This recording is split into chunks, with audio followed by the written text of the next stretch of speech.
জয় জগন্নাথ। সকলকে রথের শুভেচ্ছা জানিয়ে আজকের নতুন একটি পর্ব শুরু করছি।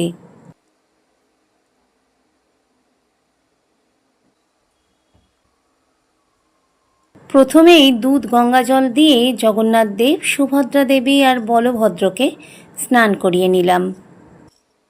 জানেন, জগন্নাথ দেব আমার সাথে শিয়ালদা গিয়েছিল নতুন পোশাক আর মুকুট কিনবে বলে।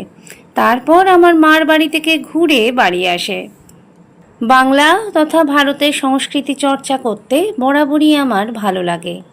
তাই গত বছর গিয়েছিলাম মাহেশের রথ দেখতে। ইচ্ছা আছে এবছরও কোথাও না কোথাও যাব।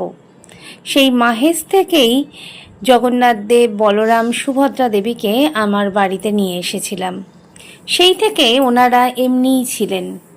আজকের রথের দিনে ওনাদের পুজো করলাম প্রথম। জগন্নাথ দেব কিন্তু ভোজনপ্রিয় একজন দেবতা। প্রতিদিন 56 রকমের রান্না করে তাকে ভোগ দেয়া হয়। 56 রকম রান্না করা তো আমার পক্ষে সম্ভব নয়, কিন্তু সেই 56 ভোগেরই 2টি রান্না আজ আমি করেছিলাম, কর্মাবাইয়ের খিচুড়ি আর মহুরা। আর আপনারা তো জানেন, জগন্নাথ দেবকে ভোগ নিবেদন করা হয় মাটির পাত্রে, তাই বেশ কিছু পাত্র এইবার আমি নিয়ে এসেছিলাম। কর্মাবাইয়ের খিচুড়ি আর মহুরা ছাড়াও ছিল 7 রকমের ভাজা, মিষ্টান্ন আর পায়েস।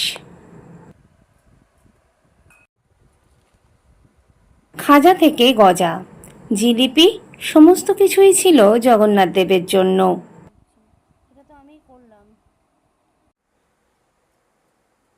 একে একে সাজিয়ে দিলাম সমস্ত রকমের পদ। পুজো আচ্ছা করা, ধূপ ধুনো দেয়া আমাদের মধ্যে কিন্তু পজিটিভ এনার্জি, পজিটিভ ভাইব নিয়ে আসে। এবার ভোগের ওপর তুলসী পাতা দিয়ে ভোগ নিবেদন সম্পন্ন করলাম।